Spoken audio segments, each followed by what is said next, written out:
नमस्कार दोस्तों, मैं हूं प्रतीक कुमार और आज हम बात करने वाले हैं एथिल ब्रोमाइड के रासायनिक गुणों के बारे में। It means chemical properties of ethyl bromide that is C2H5Br।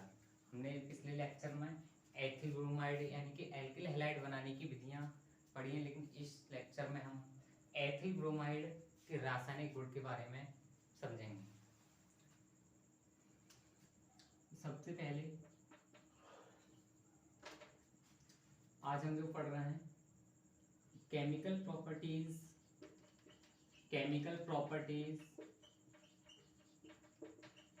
Of ethyl bromide. Ethyl bromide का फॉर्मूला आप जानते हैं, chemical formula C2H5Br। Ethyl bromide का हम एथिल ब्रोमाइड के रासायनिक गुण पढ़ेंगे, यानी कि chemical properties of ethyl bromide. तो फर्स्ट आता है इसमें फर्स्ट रिडक्शन यानी अपचयन।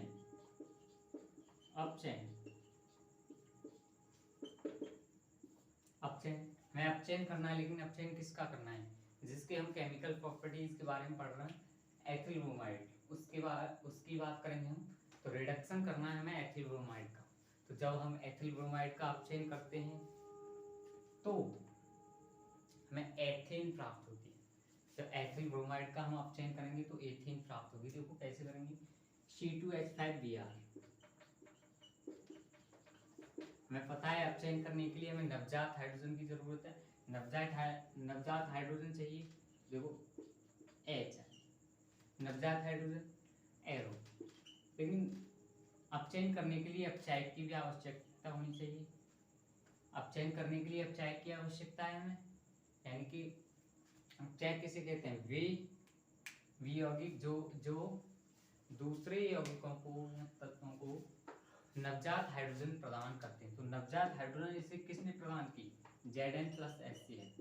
एक अपचायक है Zn+HCl, ये ले लिया हमने। अब देखो क्या प्राप्त होगा, एथेन प्राप्त होगी C2H6 is ethane plus Br किसके साथ में चला जाएगा? H के साथ में, H के साथ में जाएगा, HBr बनाएगा हमें, तो HBr बन गया।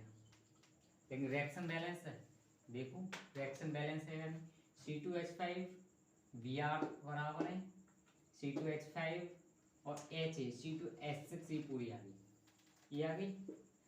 एक H ज़्यादा है, एक हाइड्रोजन ज़्यादा है, तो हम बैलेंस करने के लिए यहाँ पे 2 से मल्टीप्लाई कर देना है, यानी कि रिएक्शन होगी C2H5Br प्लस 2 नवजात हाइड्रोजन एरो के ऊपर Zn+HCl C2H6+HBr। ओके, ये है एथिल ब्रोमाइड, नवजात hydrogen, zinc, hydrogen chloride, ethane और हाइड्रोजन ब्रोमाइड, सभी के नाम पता होने चाहिए हमें। ठीक है, नेक्स्ट चल रहे हैं, और आगे चल रहे हैं।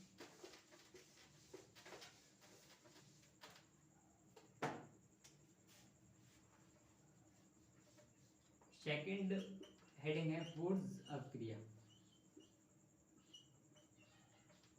वुड्स अपक्रिया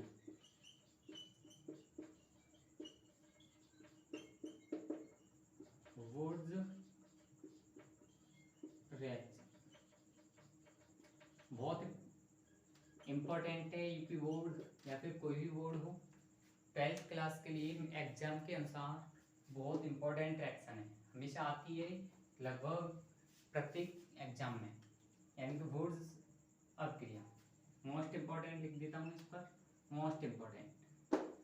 रिएक्शन की पहले लैंग्वेज पढ़ते हैं, इसका स्टेटमेंट देखो। रिएक्शन क्या है? वुड्स अपक्रिया नेम्ड रिएक्शन है। नेम्ड रिएक्शन को आपको ध्यान रखना ही होगा, याद रखना होगा कि इसमें रिएक्टेंट क्या है, और रिएक्टेंट से आप प्रोडक्ट बना सकते हैं। तो रिएक्टेंट इसमें एथिल ब्रोमाइड, क्योंकि हम एथिल ब्रोमाइड की केमिकल प्रॉपर्टीज पढ़ रहे हैं। एथिल ब्रोमाइड एवं सोडियम, इसमें क्या होगा? सोडियम। तो जब हम एथिल ब्रोमाइड के दो अणुओं की क्रिया सोडियम से कराते हैं, जब हम एथिल ब्रोमाइड के दो अणुओं की क्रिया सोडियम से कराते हैं तो ब्यूटेन प्राप्त होती है। देखो कैसे,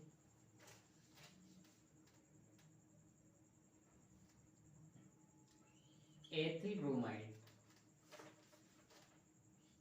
C2H5Br प्लस इसके दो अणु लेने हैं मुझे, 2 molecules of ethyl bromide C2H5Br plus sodium Na plus C2H5 ले लिया मैंने। चाहूँ तो यहाँ भी दो का मल्टीप्लाई करके इसके अणु 2 कर सकता हूँ, लेकिन ऐसे ना लिख के, क्योंकि समझ में आना चाहिए, इसलिए मैं यहाँ लिख देता हूँ C2H5Br।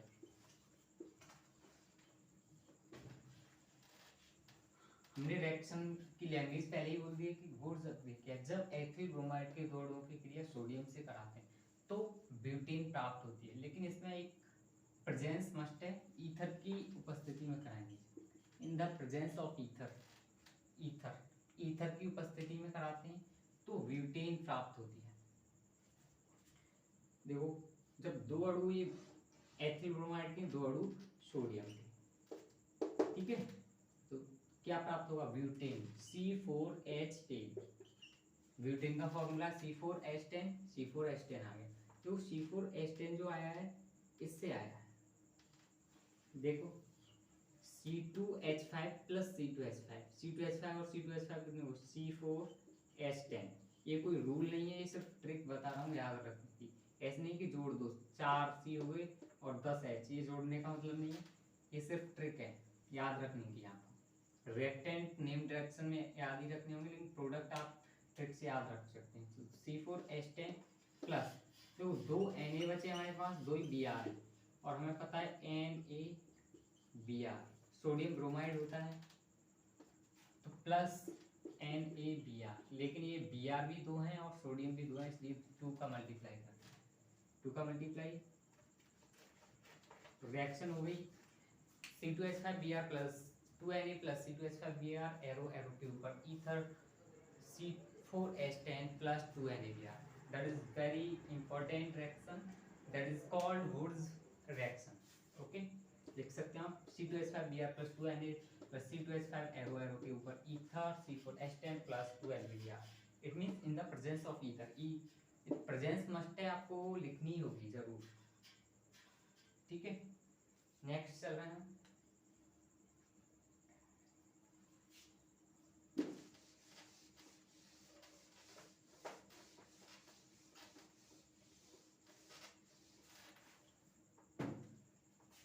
थर्ड है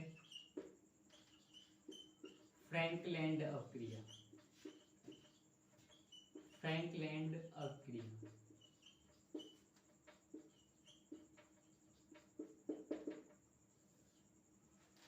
ये भी बिल्कुल इसी की तरह है और बहुत इंपॉर्टेंट रिएक्शन है, नेम्ड रिएक्शन है, वुड्स अभिक्रिया की तरह है। बस इसमें क्या अंतर हो जाता है, इसमें सोडियम की जगह पर जिंक आ जाएगा, सोडियम के स्थान पर क्या आ जाएगा? जिंक।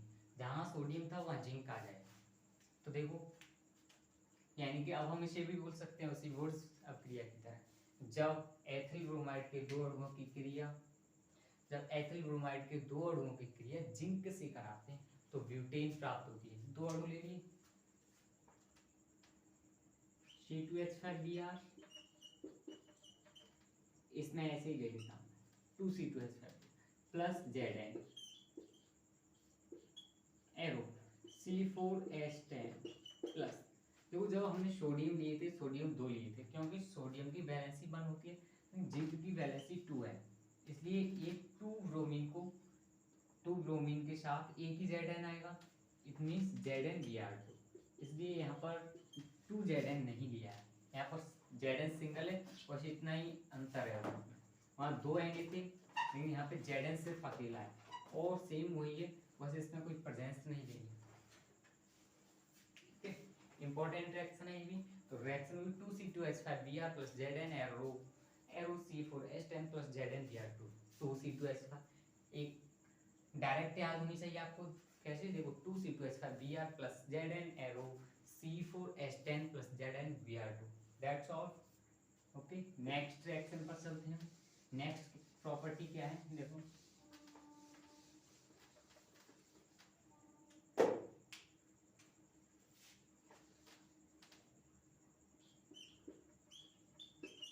जलीय QH से क्रिया,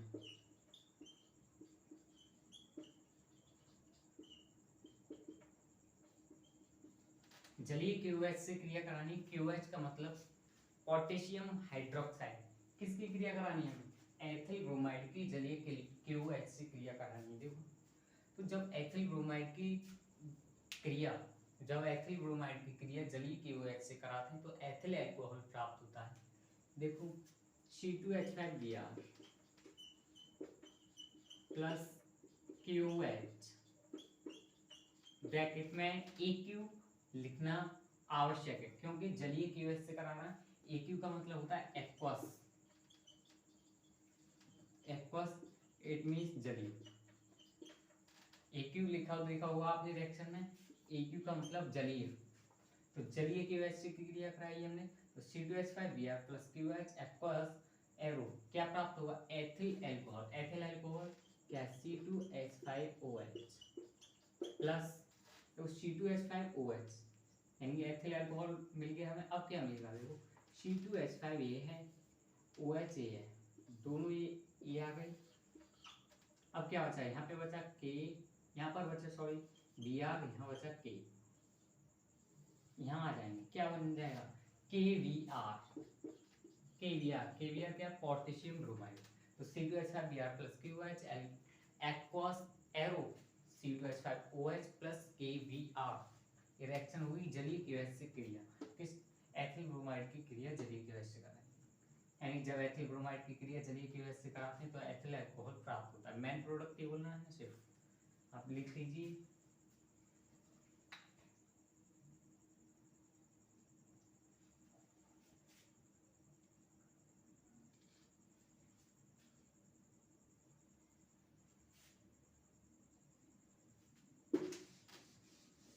मिटाता हूं ऐसे। नेक्स्ट रिएक्शन अभी हमने जलीय KOH से क्रिया कराई थी। अब है नंबर 5, एल्कोहलिक KOH से क्रिया।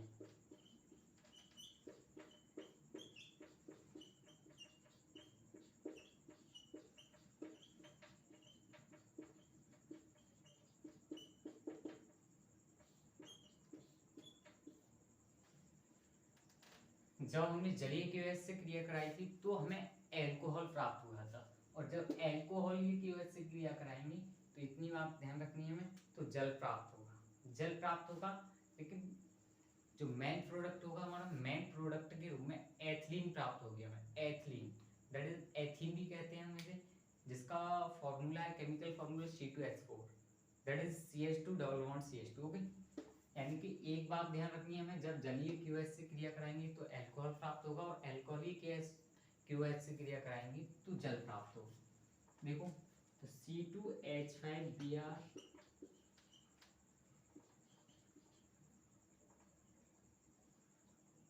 प्लस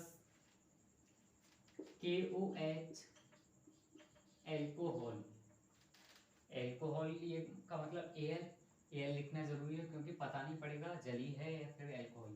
तो C2H5Br plus QOH alcohol arrow ethylene प्राप्त होता है। यानी कि जब हम एथिल ब्रोमाइड की क्रिया एल्कोहलिक KOH से कराते हैं तो एथिलीन प्राप्त होता है। C2 एथिलीन का मतलब C2H4 प्लस C2H4 इसमें से आ गया, ये आ गया C2H4, लेकिन यहाँ पे एक H बची। अभी यहाँ एक H बची, एक H और देखो OH, H और OH क्या बना देंगे? H2O। H2O क्या है? जल। जल प्राप्त हो गया एल्कोहल से कराएंगे जल। ये बचा Br, यहाँ बचा K, तो K और Br क्या बना देंगे? KBr प्लस में KBr। रिएक्शन है C2H5Br plus KOH alcoholic arrow C2H4 plus KBr plus H2। Okay, alcoholic KOH से क्रिया हो चुकी है। आके देखते हैं।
आगे मैग्नीशियम से क्रिया यानी Mg से क्रिया, रिएक्शन बेस्ड मैग्नीशियम। तो जब एथिल ब्रोमाइड की क्रिया, जब एथिल ब्रोमाइड की क्रिया मैग्नीशियम से कराते हैं, जब एथिल ब्रोमाइड की क्रिया मैग्नीशियम से कराते हैं तो ethyl magnesium bromide, ethyl magnesium bromide प्राप्त होता है। और हम पहले ही पढ़ चुके हैं कि alkyl magnesium halide, alkyl magnesium halide, what is alkyl magnesium halide? Alkyl magnesium halide को हम क्या कहते हैं? Grignard reagent, it means Grignard अकर्मक। तो यहाँ क्या प्राप्त हुआ? एथिल मैग्नीशियम ब्रोमाइड प्राप्त होगा, इट मींस ग्रिग्नार्ड अकर्मक प्राप्त होगा। तो देखो कैसे, यानी कि जब एथिल ब्रोमाइड की क्रिया मैग्नीशियम से कराते हैं, but in the presence of ether, ether की उपस्थिति में कराते हैं, C2H5Br plus Mg, arrow in the presence of ether, ether की प्रेजेंस C2H5Br प्लस Mg, क्या प्राप्त होगा? C2H5Mg यही हम पहले पढ़ चुके हैं इसे कि RMgX एक किसका जनरल फॉर्मूला है? ये जनरल फॉर्मूला है ग्रिग्नार्ड रिएजेंट का, ग्रिग्नार्ड अपकर्मक का, यानी कि यहाँ इसका नाम देते थे हम एल्किल मैग्नीशियम हैलाइड। आर की जगह पे कोई भी एल्किल समूह आ सकता है, देखो आ गया कौन सा? एथिल। और एक्स की जगह पे कोई भी हेलोजन आ सकता है, यहाँ Br आ गया, ब्रोमीन। तो इसका नाम हुआ ethyl magnesium bromide. Reaction balance है और ईथर की प्रेजेंस देनी है, in the presence of ether होती है ये रिएक्शन। तो C2H5Br plus Mg in the presence of ether, that is C2H5MgBr। Okay, next चलते हैं।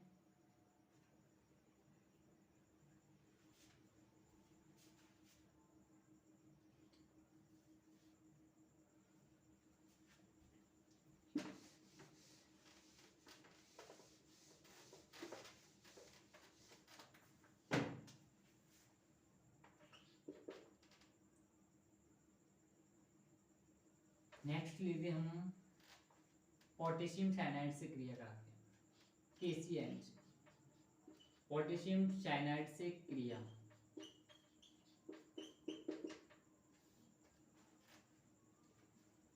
यानी जब एथिल ब्रोमाइड की क्रिया KCN, it means potassium cyanide, इसका नाम आपको पता है, आप जानते हैं KCN इज पोटेशियम साइनाइड। जब एथिल ब्रोमाइड की क्रिया पोटेशियम साइनाइड से कराते हैं तो एथिल साइनाइड प्राप्त होता है, यानी कि K के स्थान पर C2H5 आ जाएगा और K C2H5 के स्थान पर कौन जाएगा? बिल्कुल आसान रिएक्शन है। तो C2H5Br plus KCN,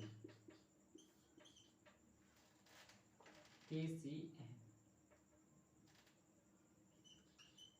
C2H5Br plus KCN, C2H5 यहाँ आ जाएगा, K यहाँ आ जाएगा, यानी C2H5Cn प्राप्त होगा हमें, जिसका नाम है एथिल साइनाइड प्लस KBr।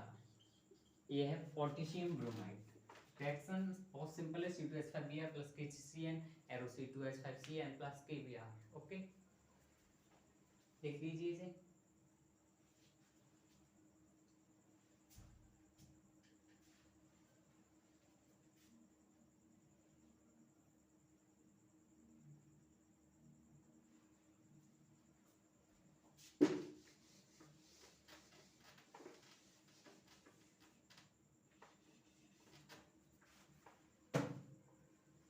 अब हम रिएक्शन करा रहे हैं AgCN के साथ, यानी कि सिल्वर साइनाइड के साथ।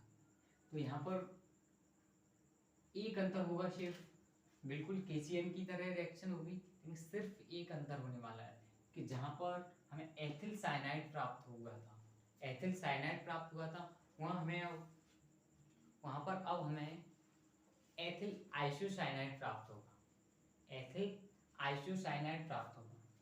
तो जब एथिल ब्रोमाइड की क्रिया, जब एथिल ब्रोमाइड की क्रिया सिल्वर साइनाइड से कराते हैं तो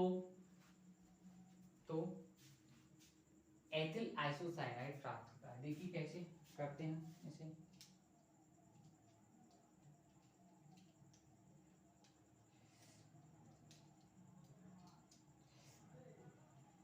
जब एथिल ब्रोमाइड की क्रिया सिल्वर साइनाइड से कराते हैं तो एथिल आइसोसाइनाइड प्राप्त होता है। तो C2H5Br plus AgCN arrow C2H5NC plus AgBr। Ag किसके साथ में आ जाएगा? Br के साथ में और C2H5Cn के साथ में। लेकिन C2H5Cn के साथ में आएगा तो साइनाइड नहीं बल्कि आइसोसाइनाइड बनाएगा। लेकिन जब KCN से क्रिया कराई थी तो उसने C2H5Cn ही बनाया था, एथिल साइनाइड बना था। लेकिन यहाँ पर एथिल आइसोसाइनाइड बनेगा। इसकी क्यों बनता है, मैकेनिज्म के आधार पर पता पड़ेगा। यहाँ आपके सिलेबस में मैकेनिज्म इसकी नहीं है, क्रिया विधि नहीं है, इसलिए हम नहीं बता रहे इसकी क्रिया विधि नहीं बताना। सिर्फ आपको याद रखना होगा कि जब पोटेशियम साइनाइड से क्रिया कराएंगे तो हमें साइनाइड प्राप्त होगा, एथिल साइनाइड। लेकिन जब सिल्वर साइनाइड के साथ में क्रिया कराएंगे तो एथिल आइसोसाइनाइड प्राप्त होगा। ठीक है।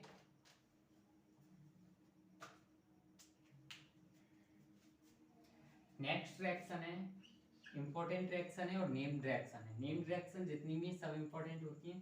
तो नेक्स्ट रिएक्शन है विलियमसन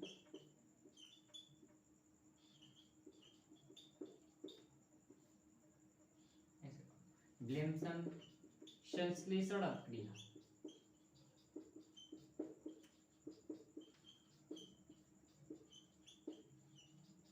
विलियमसन संश्लेषण अपक्रिया।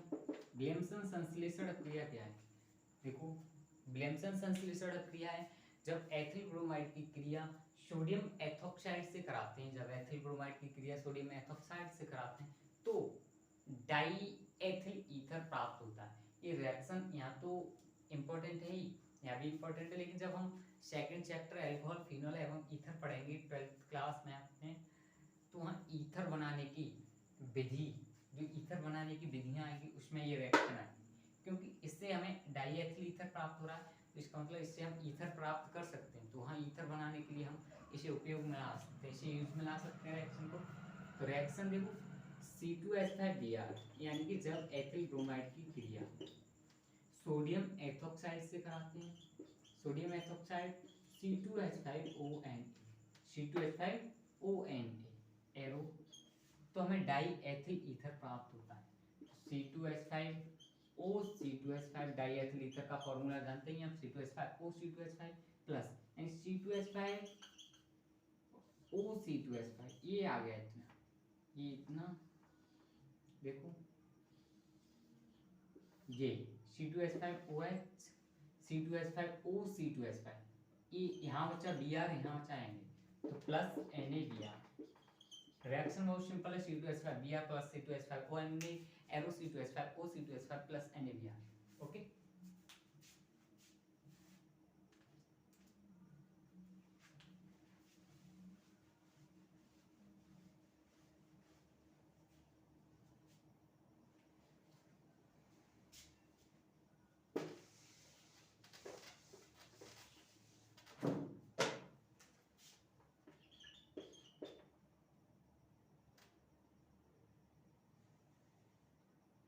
एक और रिएक्शन लिख रहा हूँ, सिल्वर एसीटेट से क्रिया। इसकी क्रिया करा रहा है सिल्वर एसीटेट से, सिल्वर एसीटेट से क्रिया।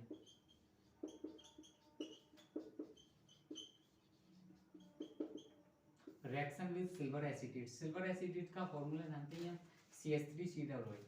तो रिएक्शन का स्टेटमेंट, जब एथिल ब्रोमाइड की क्रिया सिल्वर एसीटेट से कराते हैं तो एथिल मेथिल एस्टर प्राप्त होता है। जब एथिल ब्रोमाइड की क्रिया सिल्वर एसीटेट से कराते हैं तो एथिल मेथिल एस्टर प्राप्त होता है। कैसे प्राप्त होगा? देखो, C2H5Br ethyl bromide plus silver acetate के साथ इसकी रिएक्शन करा दी हमने, CH3COOAg एरो, क्या प्राप्त होगा? देखो, C2H5 और CH3COO, इन्होंने दोनों ने एस्टर बना लिया, CH3COOC2H5। एस्टर होता है क्योंकि एस्टर फंक्शनल ग्रुप, इसमें COO आ गया, COO फंक्शनल ग्रुप होता है एस्टर का, तो CH3COOC2H5, इसका नाम हो गया एथिल मेथिल एस्टर। कैसे हो गया ये आपको 11th में पढ़ाई होगा आपने। ये बचा हमारे पास Br, यहाँ बचा Ag, इन्होंने क्या बना लिया प्लस AgBr। तो रिएक्शन बहुत सिंपल है, C2H5Br plus CH3COOAg CH3COO C2H5 plus AgBr, यानी कि जब एथिल ब्रोमाइड की क्रिया सिल्वर एसिटेट से कराते हैं तो एथिल मेथिल एस्टर प्राप्त होता है। That's all, thank you for watching my video and next lecture will be on chemical properties of ethyl bromide, यानी और भी हम केमिकल प्रॉपर्टीज पढ़ेंगे। अभी 10 प्रॉपर्टीज पढ़ी हम, लगभग 24-25 इतनी पढ़ेंगे, 20 के समथिंग पढ़ेंगे। एक और वीडियो देखते हैं, इसकी एक और लेक्चर देंगे केमिकल प्रॉपर्टीज के ऊपर, एथिल ब्रोमाइड की chemical properties. So don't forget to see my next video, and thank you very much for watching this video, and please like this. Thank you.